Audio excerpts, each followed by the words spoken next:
Bienvenue à tous, je vous présente quelqu'un que sans doute certains d'entre vous connaissent déjà, Jean Ramès de la chaîne YouTube Opinion Chrétienne. Voici Frédéric Marais, donc l'auteur de la chaîne Foi Vivante Vidéo. Voilà.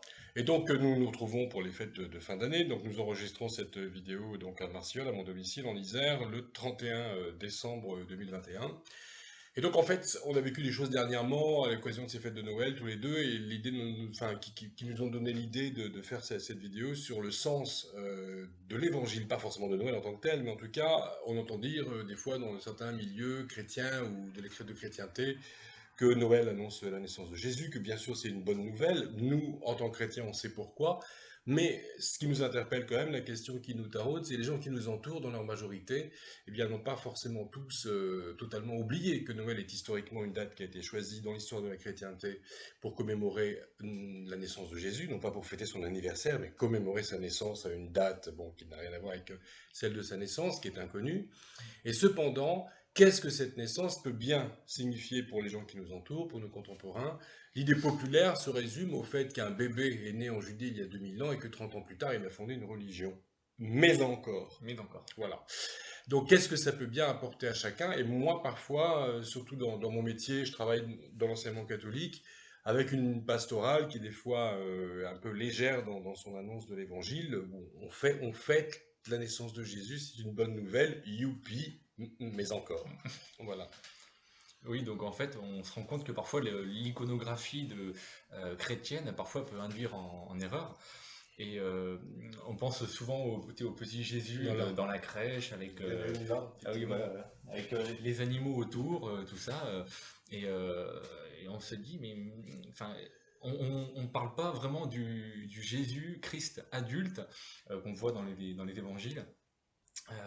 Donc notamment aussi le prédicateur Mm. de l'amour inconditionnel de Dieu, l'homme qui dénonce vigoureusement les pharisiens, enfin, notamment leur hypocrisie religieuse, euh, et aussi bah, le Messie crucifié euh, et ressuscité, et encore moins le souverain juge de la fin des temps. Oui, entre le petit Jésus et le souverain juge, le petit Jésus de la crèche et le petit Jésus de l'Apocalypse, Il y a une grosse différence, hein. voilà, voilà, c'est ça.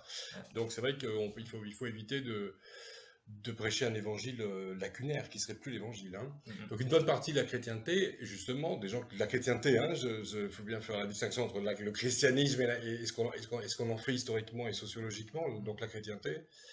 Une bonne partie de la chrétienté semble avoir renoncé à son devoir d'évangélisation. Et justement, je viens d'y faire allusion, c'est que, bon, moi, donc, comme je viens de le dire, je suis prof d'enseignement dans un établissement catholique où on entend parler de Noël, on ose parler de Noël, mettre une crèche, on a même une célébration, un temps fort en fin d'année.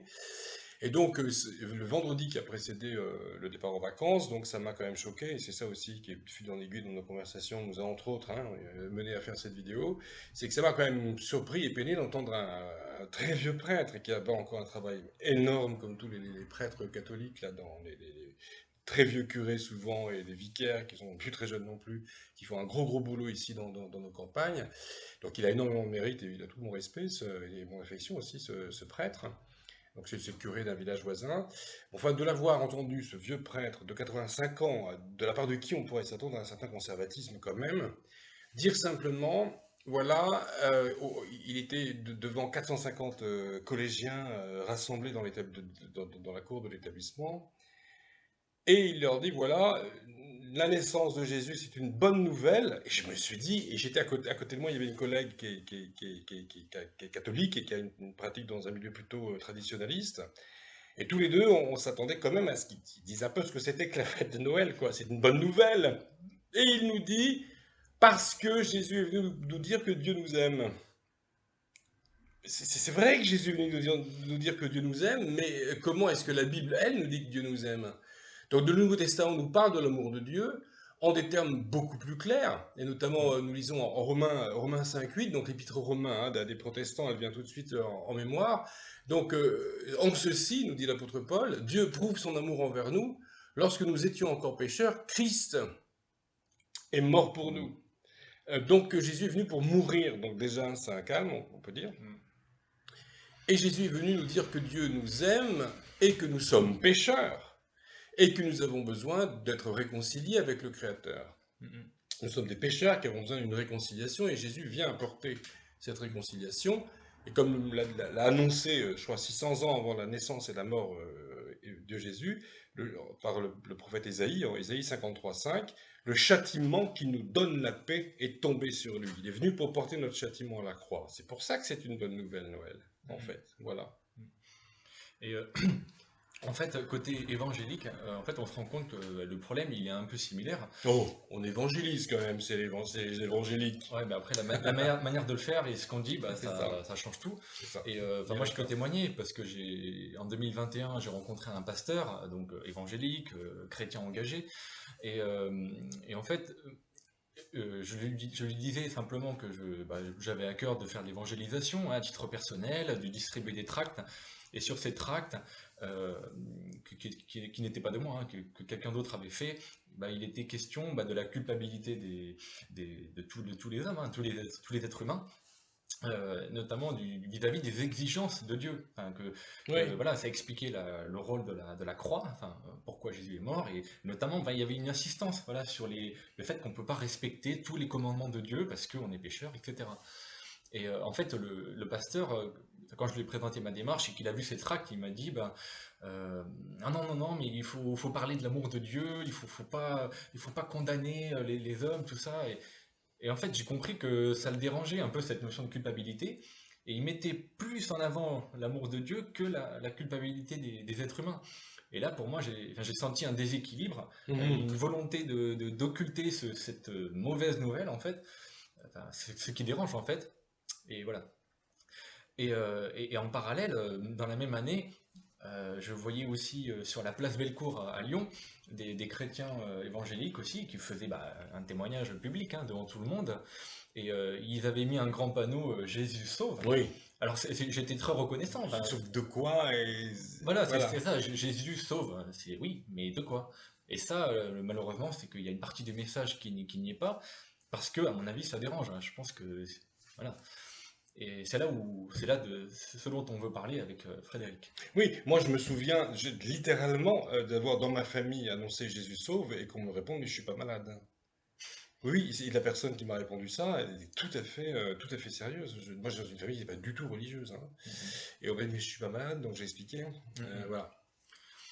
Donc en fait, voilà, on se rend compte que dans le milieu évangélique, on prêche facilement le verset que Ouais. Billy Graham, un pasteur très connu, hein, décédé en 2018, un évangéliste, Tu en sais les choses. ouais, il prêchait donc enfin, il appelait l'évangile en miniature, ce verset que les chrétiens utilisent beaucoup, c'est Jean chapitre 3 verset 16. Dieu a tant aimé le monde qu'il a donné son Fils unique, donc Jésus, afin que quiconque croit en lui ne périsse pas, mais qu'il ait la vie éternelle.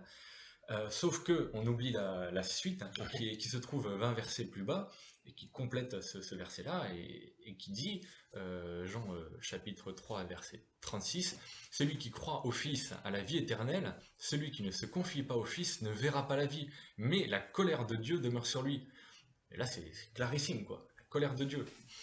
Et l'apôtre Paul, il rajoute une couche, hein, en disant, au chapitre 1 de l'Épître aux Romains, verset 18, la colère de Dieu se révèle du ciel contre toute impiété et toute injustice des hommes qui retiennent injustement la vérité captive. Oui. Oui, ça ne va pas de main morte. Donc tu parlais de mauvaise nouvelle tout à l'heure, et effectivement c'est ça, c'est que l'évangile et ou angelion en grec veut dire la bonne nouvelle, la bonne, enfin l'heureuse annonce, on va dire. Et c'est vrai que avant Jésus sauve, ça c'est la bonne nouvelle, mais d'abord moi il a fallu que j'annonce à cette personne de ma famille la mauvaise nouvelle. Ben oui, t'es malade spirituellement, la maladie du péché. Le mot est lâché.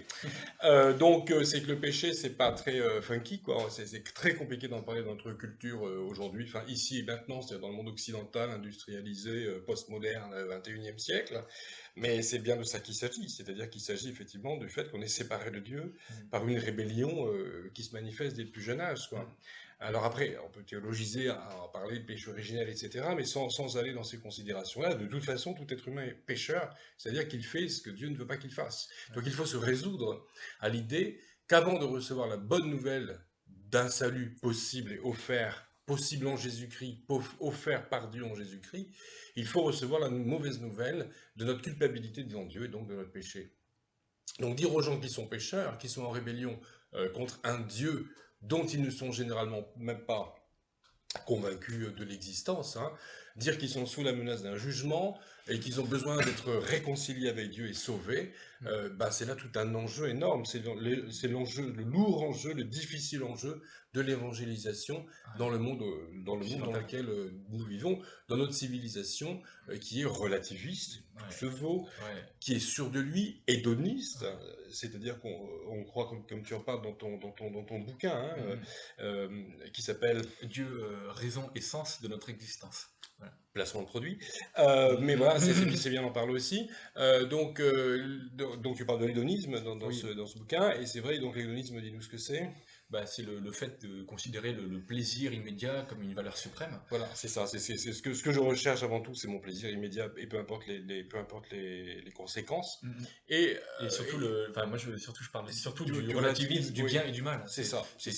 Aujourd'hui, moi je rencontre plein de gens qui disent bah, le bien et le mal, c'est quoi?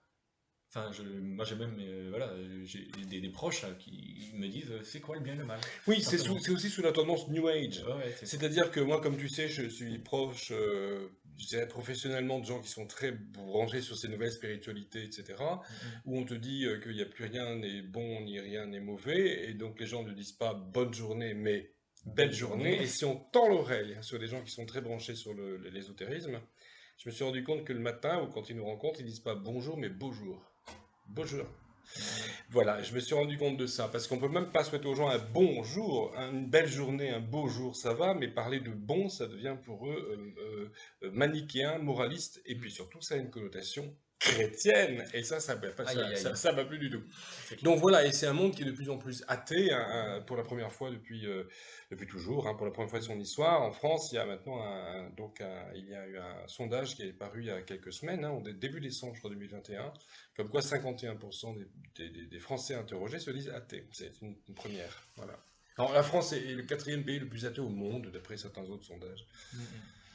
Voilà, donc du coup, cette séparation avec Dieu, elle engendre le mal qui se manifeste de deux façons. Tout d'abord, le mal moral, éthique qu'on fait. Donc voilà, oui, c'est le mal commis, quoi. Le mal commis. Ouais. Et pour toute une partie de la population, cette mauvaise nouvelle de la séparation avec Dieu, c'est sûr qu'elle est difficile à recevoir.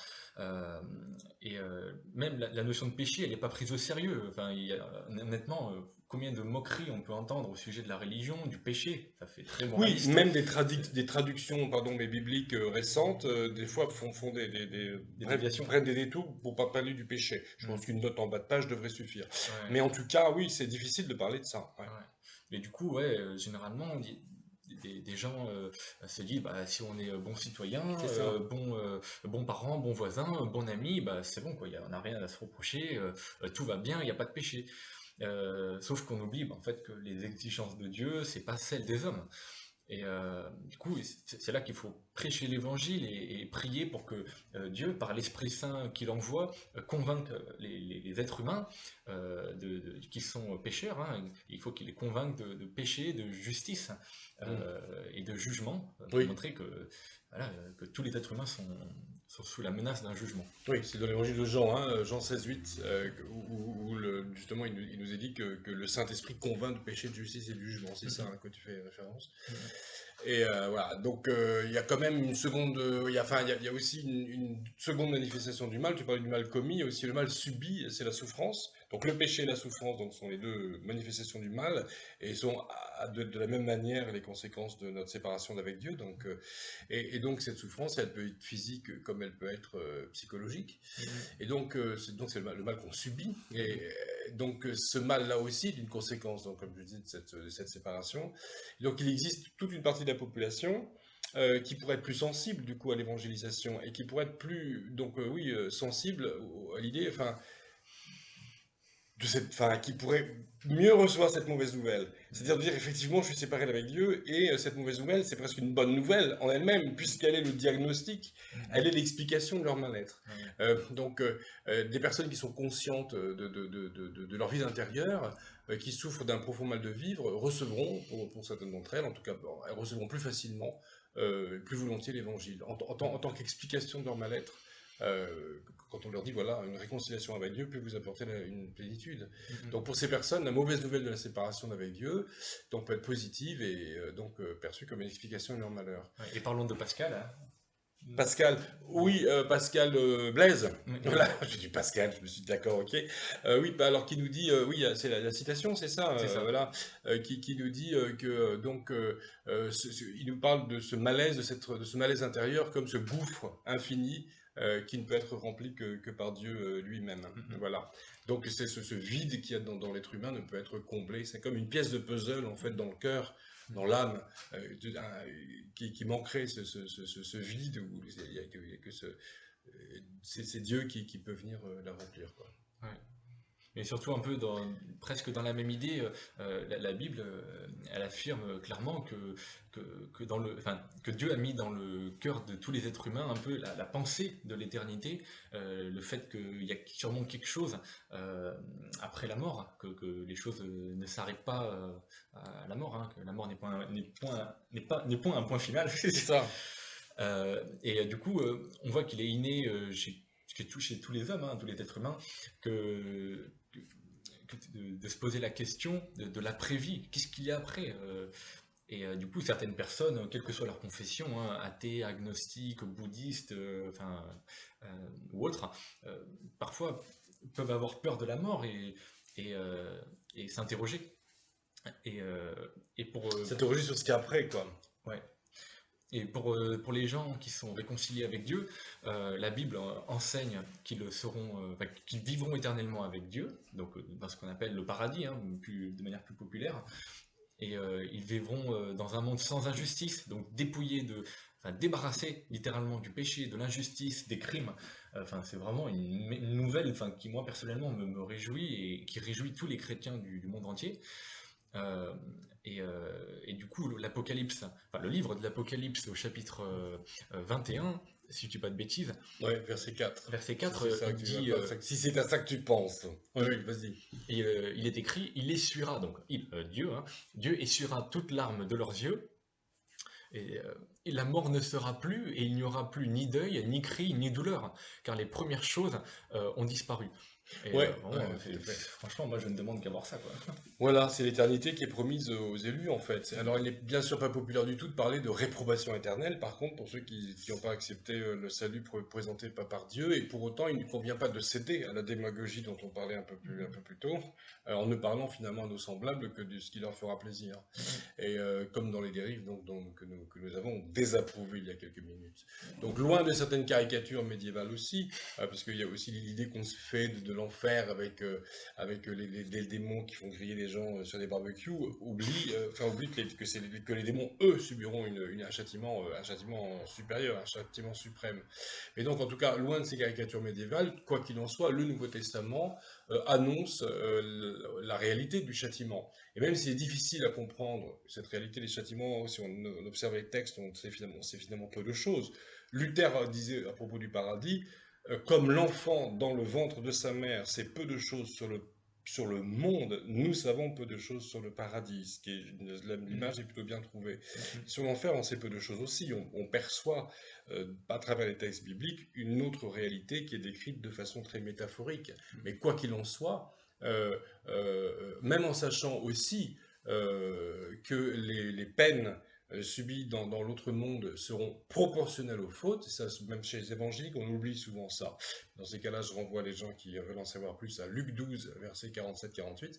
Luc 12, verset 47-48, les peines, les peines post-mortem seront proportionnelles aux fautes, et on en sait finalement peu de choses. Quoi qu'il en soit, nous savons quand même que Jésus a souffert la flagellation et la crucifixion pour que chacun d'entre nous puisse échapper à ces peines post-mortem, hein, après la mort. Donc, ça suffit à démontrer le caractère effrayant du châtiment des impénitents et de ceux qui sont restés dans leur péché. Voilà, ça nous suffit quand même pour comprendre ces choses-là. Et ça suffit à inviter à la réflexion et à la réconciliation les plus récalcitrants, je dirais. Et donc, en fait, pour conclure cette vidéo, on voit que l'évangile, c'est pas la bonne nouvelle d'un salut pour tous, open bar, Oui, et voilà, inconditionnel et sans repentir, inconditionnel, quoi. un Voilà. peu dans le style de la musique de Paul Naref, on ira tous au Ah oui, paradis. on ira tous au paradis. Tu connais ça, toi, Oui, tu oui, vois. je connais ça, ouais. Ah oui, les mauvais enseignements, on la vie dure, apparemment. Ouais.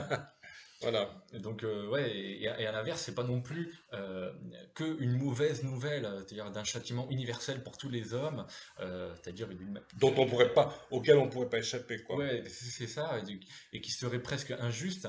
Et c'est pas non plus une religion pénible, là, comme on imagine souvent, Oui, enfin, comme on entend parfois hein, oui. de la part des critiques, Répressive, oui. répressive, austère, froide, contraignante, enfin, toutes sortes de qualificatifs un peu très négatifs, C'est ça, péjoratif, oui. péjoratifs. En fait, c'est l'évangile, c'est la puissance de Dieu pour le salut et la guérison intérieure de toutes les personnes qui Ouais. croient en Jésus, qui mettent leur confiance en lui et qui persévèrent en fait à sa suite, hein, dans l'obéissance à sa volonté et dans l'amour pour Dieu et pour les autres. Tout à fait. C'est ce que nous dit Paul hein, au début de l'épître aux Romains. Cette fameuse épître aux Romains qu'on a déjà citée, hein, qui est importante dans la thématique que nous abordons dans cette vidéo. Donc voilà, à bientôt sur Opinion chrétienne. Et sur Foi Vivante vidéo. Et que le Seigneur nous accompagne.